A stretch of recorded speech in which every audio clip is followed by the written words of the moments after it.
They laughed so hard one of them spilled her coffee. That was the first thing people noticed when they walked into the lobby of Hargrove and Pelletier Financial Group on a Tuesday morning in February.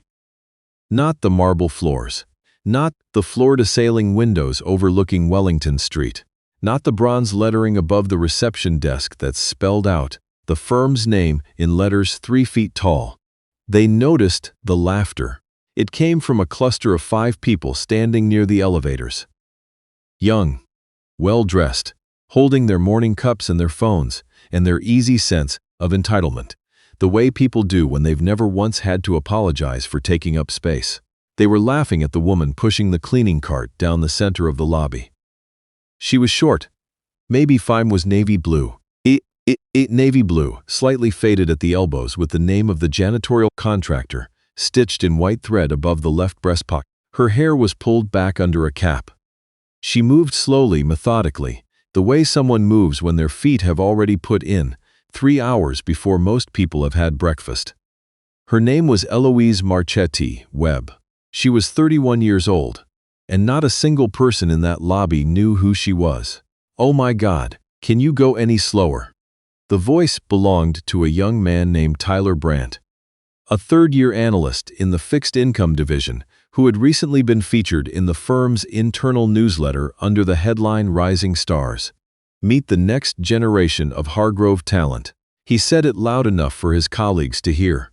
He said it with the kind of smile that meant he wanted them to laugh, and they did. The woman with the cart didn't stop. She reached the spill near the east wall. Someone had dropped an ice drink the night before, and the overnight crew had missed it. And she crouched down to assess it. Her knees hit the floor. She pulled a cloth from the cart.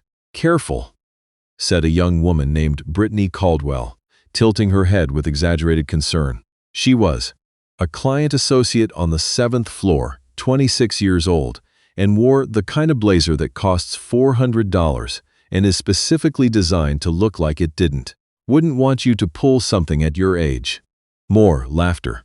One of the others, a man named Spencer Oakes, who handled compliance and had a habit of CCing his manager on emails for no reason, added, "Does she even work here?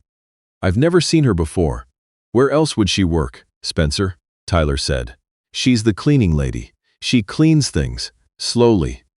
Eloise kept working. She wrung out the cloth. She blotted the floor in careful, overlapping circles. She did not look up. That was the thing that unsettled people. Later, when they thought back on it, she never looked up. Eloise Marchetti Webb had started at Hargrove and Pelletier 11 months earlier, not as a client, not as a consultant, as a member of the contracted cleaning team, reporting to a supervisor named Doug, who communicated primarily through text messages that contained no punctuation. Nobody on the contracted team wore the firm's own badge. They wore the contractor's badge. They used a separate entrance on the side of the building, beside the loading dock, where the smell of exhaust and coffee grounds mixed into something that was not unpleasant once you got used to it. They were not invited to the holiday party. Their names did not appear in the building directory. This had been Eloise's choice. All of it. She had told exactly 3 people what she was doing and why. Her mother, who had said, "Eloise, that is either the most brilliant thing you've ever done or the most stubborn, and I genuinely cannot tell which." Her lawyer, a measured man named Gauthier, who handled her personal affairs and who had spent 20 minutes on the phone, asking her to reconsider before finally saying, "Fine, but I want everything documented." And her oldest friend, a woman named Preethi, who had listened to the whole explanation and then said, "So you're going undercover. In your own company. I prefer to think of it as a site visit," Eloise had said. "You're mopping floors. I'm observing." She was observing. That was the honest answer. Eloise had inherited a 43% stake in Hargrove and Pelletier Financial Group 18 months ago. When her grandmother, the firm's co-founder Margaret Hargrove Webb, had died quietly in her sleep at the age of 87. The inheritance had been structured in the old way, patient, incremental, contingent on conditions that Margaret had spent years building into the legal architecture of her estate. Eloise had known it was coming. She had spent the previous 4 years working in Geneva, learning the parts of the business her grandmother believed could only be learned from the outside. But she hadn't known the firm itself. Not from the inside. Not the way her grandmother had known it, from the lobby up, from the loading dock to the boardroom, from the people who stayed late to the people who left early and claimed traffic, so she'd arranged it. A contract. A uniform. A name tag that said only Eloise, which was her real name, because she wasn't willing to lie about that. She mopped floors. She emptied recycling bins.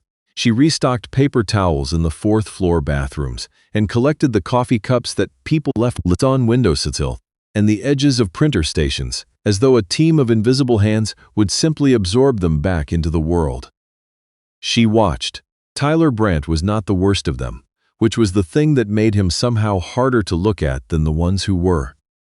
The worst was a man on the 11th floor, the executive floor, named Crispin Hale. He was 53, vice president of client relations, and had been at the firm for 19 years. He had a corner office with a view of the Rideau Canal in winter, and he kept the blinds half closed so the light didn't hit his monitor. He called the cleaning staff the help, not maliciously, or not with any apparent awareness that it was malicious, just flatly, as a category, the way someone might say the weather or the traffic. "Can you get the help to redo this floor?" he had said, one afternoon in early December, loudly, on the phone, while Eloise was wiping down the baseboards 6 feet away. "It looks terrible. I have clients coming Thursday." She had kept wiping. She had noted the date. She had sent Gauthier a message that evening. Crispin Hale, VP Client Relations, ongoing, 11 months of documentation on this one. Gauthier had replied, "How many incidents?"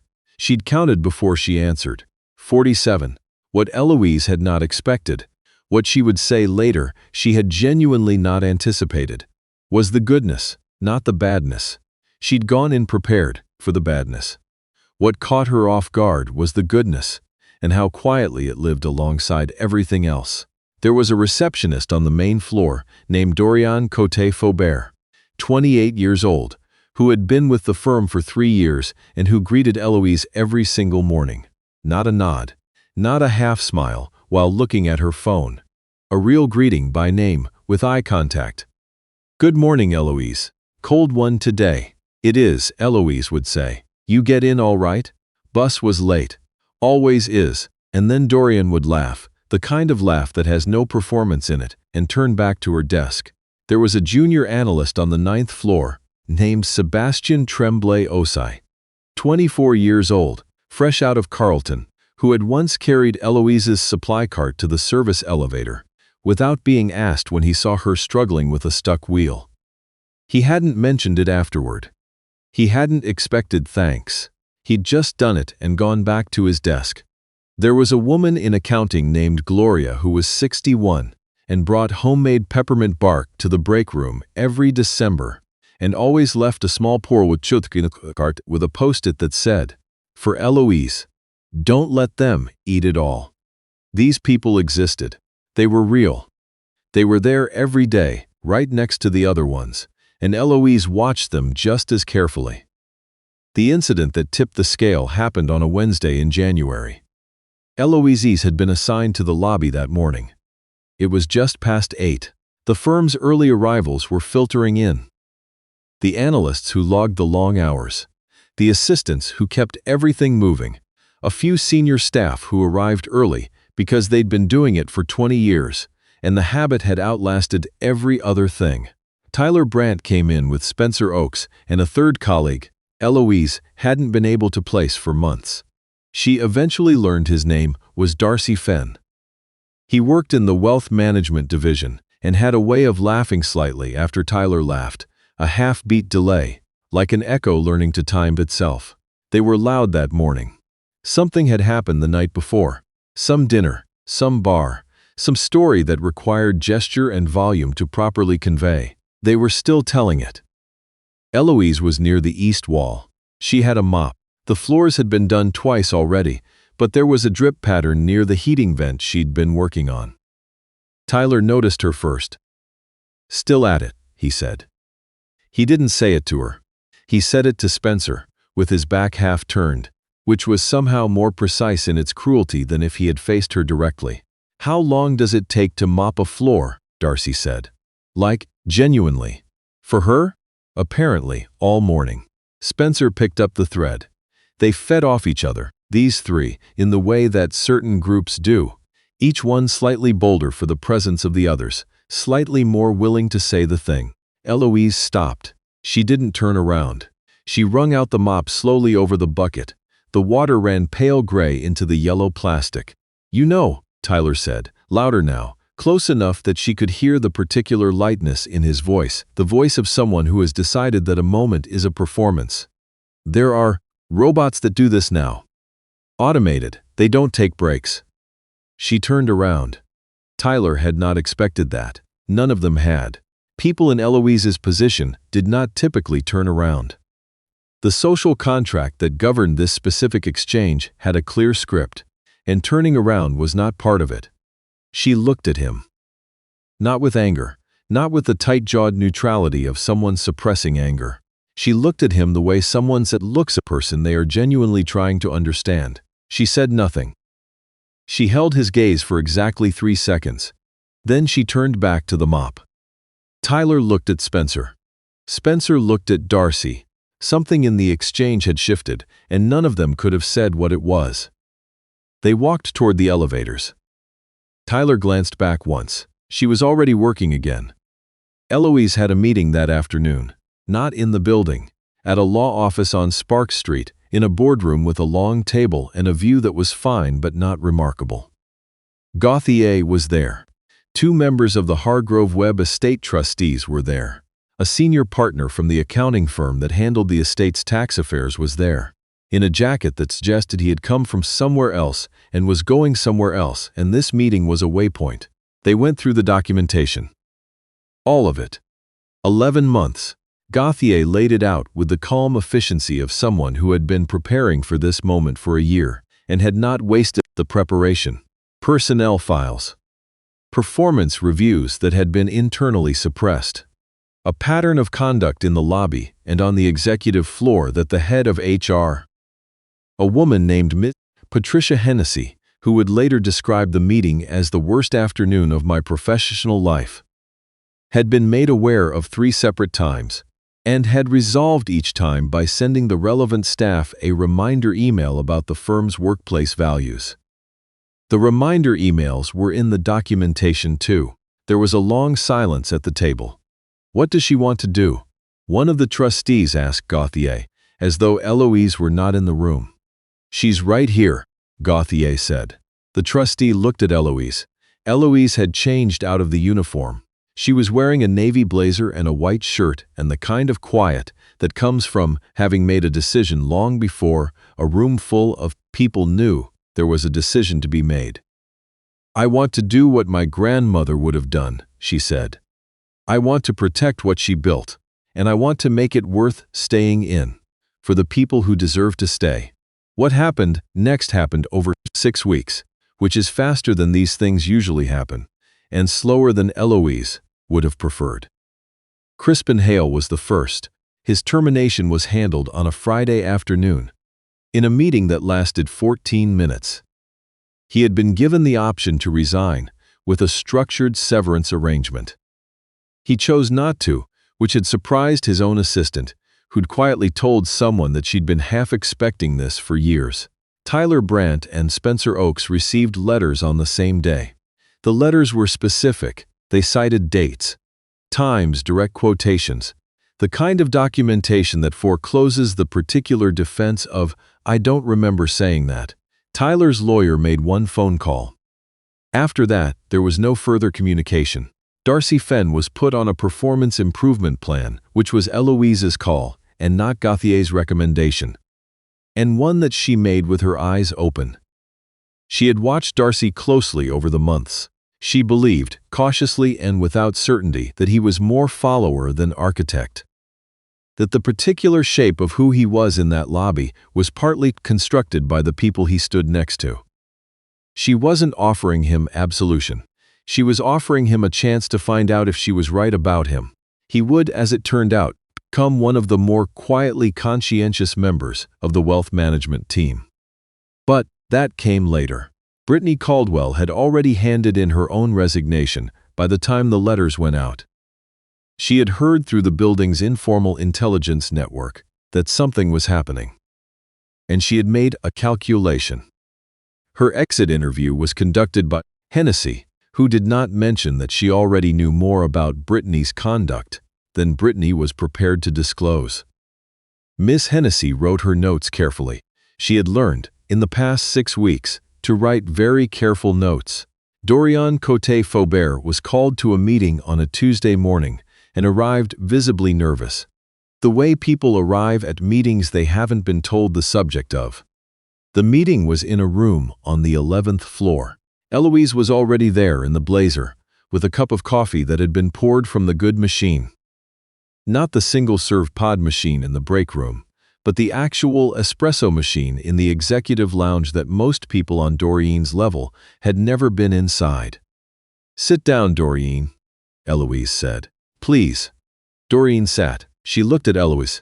Then she looked again, more carefully. Something in the face. Something familiar. Dorian stopped. "Yes," Eloise said. There was a long pause. "Every morning," Dorian said finally. "You said it was cold. You said the bus was. I told you the bus was late." "It was always late," Eloise said. "I thought about that. You were never irritated about it. You'd just laugh and move on." She paused. "That tells you something about a person." Dorian looked at the table. She looked at her hands. She looked up. "What does this mean? For me?" "It means we'd like to offer you the Director of Client Experience role. It's been vacant for 4 months. The posting was going to go external next week." Eloise pushed a folder across the table. "It's a significant change. Take the folder home. Read it. Talk to anyone you need to talk to. Come back Thursday and tell me what you think." Dorian did not take the folder home unopened. She opened it before she reached the elevator. She read the first page standing in the hallway and had to stop and breathe for a moment before she continued. Sebastian Tremblay-Ossi was 24 years old and had not told anyone about the cleaning cart and the stuck wheel because it had not seemed like something to tell people about. He had seen a person struggling with something heavy and had helped. He had gone back to his desk. That was the whole story. His manager called him in on a Wednesday. "The firm is expanding its junior mentorship program," his manager said. "Mrs. Marchetti Webb has asked that you be enrolled in the accelerated track. That means you'll be working directly with senior leadership on 3 client files over the next year, with a formal review at the end." Sebastian had stared. "Miss who?" His manager smiled in the particular way of someone who knows something the other person doesn't yet.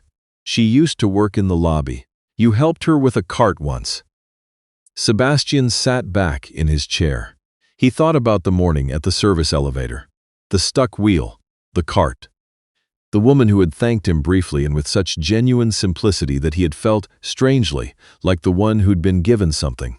He said, "I didn't do anything." "I know," his manager said. "That's why she remembers it." The announcement came internally on a Thursday morning. An email from the office of the CEO, a position that had been held in acting capacity for 8 months since the previous CEO had retired, informing all staff that Eloise Marchetti Webb, granddaughter of co-founder Margaret Hargrove Webb, had accepted the role of President and Chief Executive Officer of Hargrove and Pelletier Financial Group, effective the 1st of next month. The email included a photograph, a professional headshot taken recently, blazer and white shirt, a composed expression. There were people in the building who looked at that photograph and recognized the face immediately. A few of them went very quiet at their desks. One of them left early, citing a headache, though his assistant noted later that he had looked particularly unwell, just pale and distracted, and like a person suddenly doing arithmetic in their head that wasn't adding up the way they needed it to. In the lobby, Dorian Cote-Faubert, still in her receptionist position for another 3 weeks, until her transition was complete, printed the email and held it in her hand for a moment. She thought about every morning. The cold, the bus, the small ordinary exchange of two people being decent to each other in a building that did not require it of either of them. She put the paper down and went back to work. Eloise kept the uniform.